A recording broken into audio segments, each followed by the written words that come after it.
Parce qu'il est essentiel d'être conseillé, depuis 40 ans, nos équipes accompagnent votre entreprise de sa création à sa transmission. Vous êtes entrepreneur ? La CCI de Lyon propose des solutions et des experts pour développer votre entreprise. Ayez le réflexe CCI.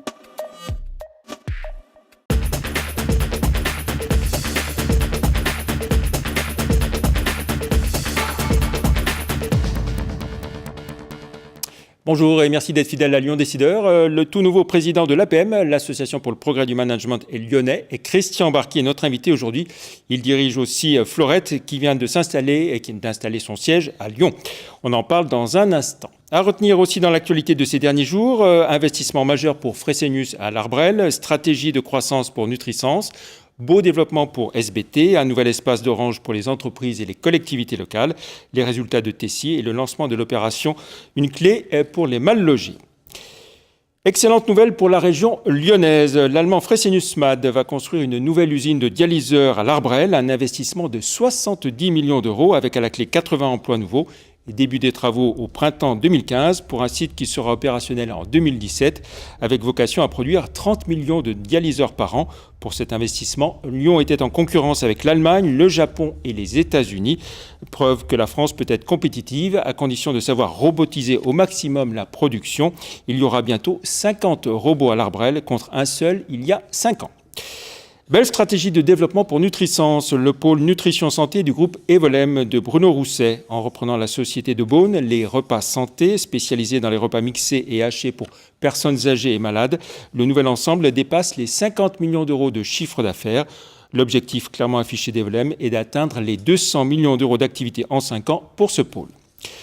SBT, l'entreprise présidée par Michel Noir, retrouve des couleurs. Sa croissance redécolle, plus 20% au premier semestre et un résultat d'exploitation positif contre des pertes un an auparavant. Une structure financière saine, SBT intervient dans les services innovants intégrant les nouvelles technologies, l'ingénierie cognitive et les neurosciences. Un nouvel espace d'Orange dédié aux entreprises et aux collectivités locales pour présenter toutes ces solutions digitales innovantes.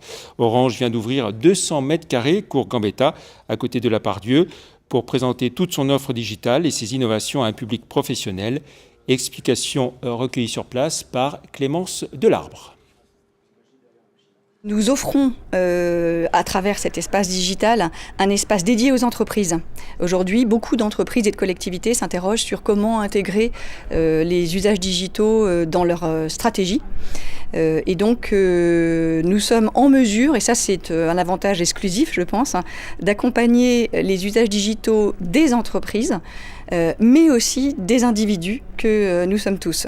Et sur des domaines extrêmement variés, via des usages mobiles, mais de transmission de données, vocaux. C'est également tous les aspects sécurisation lorsqu'on utilise tout ça dans le cloud. Donc le panorama, en fin de compte, des usages que nous sommes capables d'accompagner, je pense, est le plus large qui existe.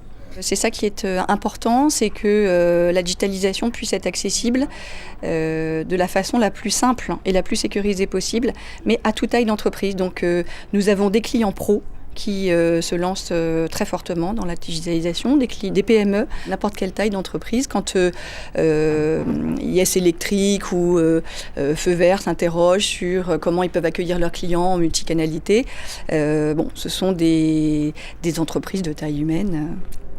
La société grenobloise Tessie maintient un bon niveau de rentabilité au 30 juin, près de 10 millions d'euros sur un chiffre d'affaires stable de 121 millions d'euros. Objectif pour l'ensemble de l'exercice 2014, préserver les marges. C'est reparti pour la traditionnelle campagne de rentrée d'Habitat Humanisme qui mobilise les étudiants sur le thème « Une clé pour les mal logés ». Les précisions de Bernard Devers, le fondateur d'Habitat et Humanisme, recueillies par Clémence Delarbre. Alors cette opération, c'est ce qu'on appelait autrefois le bizutage. Et nous, ça a été, on s'est dit, tiens, on va faire un bizutage intelligent. Quelle est l'intelligence de ce bizutage ? C'était finalement de donner du sens. Et le sens pour Habitat Humanisme, c'était naturellement de mobiliser des étudiants et de leur dire, au fond, d'abord, on a besoin de vous. Et c'est vrai que quand on interroge les gens, on dit pourquoi vous avez investi dans Habitat Humanisme, pourquoi vous accompagnez Habitat Humanisme, souvent ils nous disent « Ah mais parce que j'ai rencontré des étudiants ». Donc ça fait tilt. C'est vraiment une rencontre dans la ville. Et pour nous, c'est important, la ville, c'est précisément le lieu au sein duquel nous souhaitons que des familles en situation de fragilité trouvent leur place. Ça a donné des résultats tout à fait intéressants. Ici, on a souligné que rien que ce lycée Chassagne, en 15 ans, finalement, ça a permis de créer 15 logements. C'est pas rien. C'est vrai qu'il y a encore trop de gens qui ne savent pas, je l'évoquais tout à l'heure, qu'il y a 600 000 enfants en France qui sont victimes 2 fois du mal logement. Un aujourd'hui difficile et un avenir alors compromis. Voilà, on retrouve à présent notre invité Christian Barqui, bonjour. Bonjour Jean-Pierre Vacher. De Salade Minute à Fleurette, en passant par Bonduel Frais et quelques autres expériences, vous avez toujours été passionné dans votre parcours d'entrepreneur par les questions de management et comment faire progresser les entreprises via leurs dirigeants, d'où votre engagement au sein de l'APM, l'Association pour le progrès du management, dont vous êtes le président national aujourd'hui. Alors, comment définir l'APM ? C'est pas un syndicat patronal, c'est pas un réseau d'affaires non plus. Qu'est-ce que c'est ? C'est d'abord une formidable organisation qui rassemble en France 6500 chefs d'entreprise, plus près de 300 à l'international. Cette organisation, donc en association, a pour objectif de faire progresser l'entreprise en faisant progresser son dirigeant. Alors, comment est-ce que vous êtes organisé sur le plan territorial ? C'est quoi, plus de 6000 dirigeants d'entreprise ? Alors, on est organisé sous forme de clubs. Voilà, Oui. donc il y a 300 clubs en France. Un club moyen, c'est une vingtaine de chefs d'entreprise qui se réunissent une fois par mois pour traiter avec un expert, un professionnel dans une matière. Ils traitent de sujets divers et variés autour des techniques d'entreprise, du management, de l'environnement de l'entreprise, du développement personnel du dirigeant. Voilà, échange d'expérience, s'intéresser à ce qui a marché, ce qui n'a pas marché, ses réussites, ses échecs aussi. Absolument. Chaque chef d'entreprise, on part du principe qu'il est responsable à la fois de son propre progrès, mais également et de celui des autres, de celui de ses pairs, mais également de celui de l'APM. Quelles sont les préoccupations aujourd'hui majeures des chefs d'entreprise, des entrepreneurs qui composent l'APM, au-delà de la conjoncture économique immédiate? Elles sont nombreuses. Prenez l'exemple d'un chef d'entreprise, il est souvent seul dans son entreprise. Comment peut-il répondre à une problématique? Comment peut-il progresser? Par exemple, est-ce qu'aujourd'hui, un patron doit continuer d'investir en Chine ou faut-il au contraire qu'il rapatrie ses activités en Europe? L'expérience vécue par ses pairs, on en parle ensemble, on échange et on trouve des solutions. Alors il y a aussi une dimension internationale, vous l'avez évoqué, francophone à l'APM. C'est un parti pris, tous les experts sont francophones et tous nos adhérents, tous nos chefs d'entreprise sont francophones. Nous avons 2 clubs à Shanghai. À Shanghai, ce sont soit des Chinois qui parlent français, soit des chefs d'entreprise français qui se sont installés en Chine, soit des expatriés qui dirigent la filiale d'un groupe français. Voilà. Alors vous êtes le tout nouveau président national, international. Vous avez été élu pour 3 ans, c'est ça? Alors non, c'est un mandat de 2 ans, renouvelable une fois, soit 4 ans en tout. D'accord. Voilà. Et vous travaillez beaucoup avec des experts que vous venez faire plancher. Est-ce qu'il y a un exemple d'expert qui vous a marqué? Oh, il y en a beaucoup. Un des experts qui m'a le plus frappé, c'est un intervenant du RAID qui nous a expliqué comment négocier avec des preneurs d'otages. Alors vous allez me dire, c'est quoi le rapport avec l'entreprise? Il nous arrive parfois en tant que chef d'entreprise d'avoir des négociations difficiles. Donc voilà, on apprend à gagner du temps, à discuter dans des conditions extrêmement périlleuses. Jean-Louis Etienne, quand il nous raconte son périple dans l'article, c'est juste fabuleux, à travers des expériences. Par exemple, il nous dit, on ne repousse pas ses limites, on les découvre. Autant d'exemples, et je pourrais vous en citer beaucoup d'autres, passionnants. Le dirigeant d'entreprise de PME, souvent, dit il est le nez dans le guidon, il n'a pas de temps pour lui, il n'arrive pas. Vous recrutez quand même dans les PME, vos membres de l'APM? Oui, beaucoup de nos chefs d'entreprise sont des patrons de PME. Nous avons autant de dirigeants salariés que de dirigeants propriétaires. Il n'est pas essentiel d'être dirigeant propriétaire pour intégrer l'APM. Nous partageons avec l'ensemble des dirigeants. Ce qui nous intéresse, c'est que le chef d'entreprise soit aux manettes de son entreprise. Il puisse contrôler son agenda parce que dans un club APM, le présentéisme est un facteur clé de succès pour l'entente du club et justement l'entraide entre les chefs d'entreprise. Comment ça se passe si des chefs d'entreprise veulent rejoindre l'APM?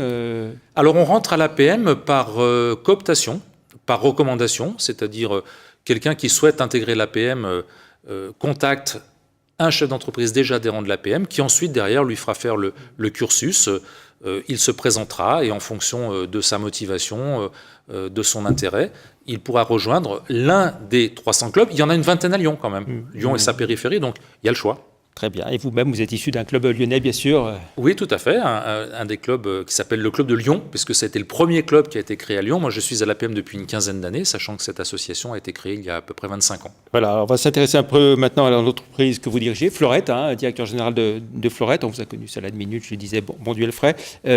Florette, on a plutôt l'image de Normandie, etc. Et aujourd'hui, Florette a son siège à Lyon. Alors, grâce à vous.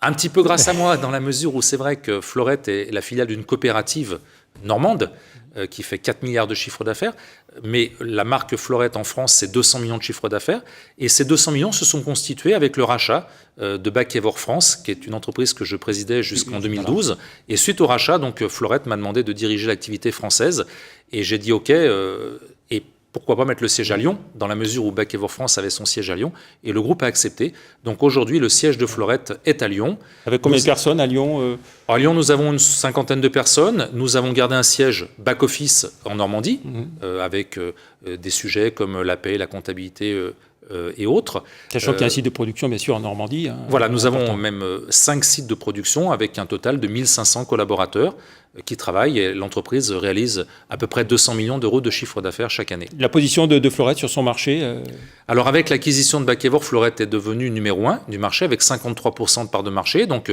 un sachet de salade sur 2 vendu en France et fabriqué dans nos usines.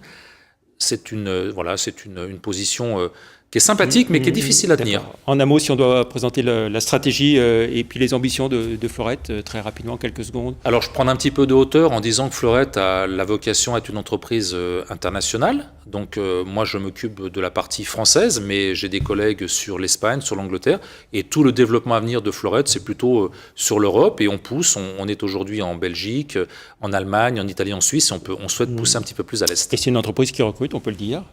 Florette recrute, et nous avons à Lyon, c'est vrai, régulièrement des recrutements en cours dans les ressources humaines, dans la force de vente, dans le marketing. Donc, que les Lyonnais, motivés par l'intégration d'une entreprise comme Florette, nous sollicitent. Voilà. Et puis Florette qui est partenaire de la Biennale de la danse, c'est pour mieux affirmer votre lyonnitude, j'ai envie de dire. Oui, le clin d'œil est intéressant. C'est vrai que c'est une façon d'abord de dire qu'une entreprise peut aussi s'intéresser à d'autres sujets que l'agriculture, le développement durable, à travers le domaine artistique, qui est un sujet qui me passionne. C'est vrai que Mourad Merzouki, voir ses spectacles, James Thirier, c'est des gens qu'on a envie d'aller voir, et on est content à notre petit niveau de nous associer à la Biennale de la danse. Bien sûr, et donc Mourad Merzouki qu'on aura l'occasion de voir dans le cadre du défilé de la Biennale de la danse qui sera retransmis en direct sur TLM dimanche, et notamment sa célèbre tarentelle à la fin. Merci Christian Barki d'être venu dans Lyon Décideur, et puis bonne chance pour le développement de Florette. On se retrouve la semaine prochaine pour un autre Lyon Décideur. Nous parlerons de la société Cofeli. Merci, au revoir.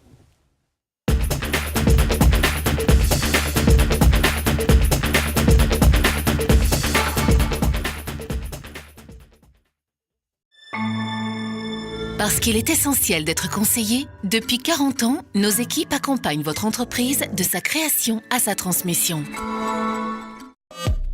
Vous êtes entrepreneur ?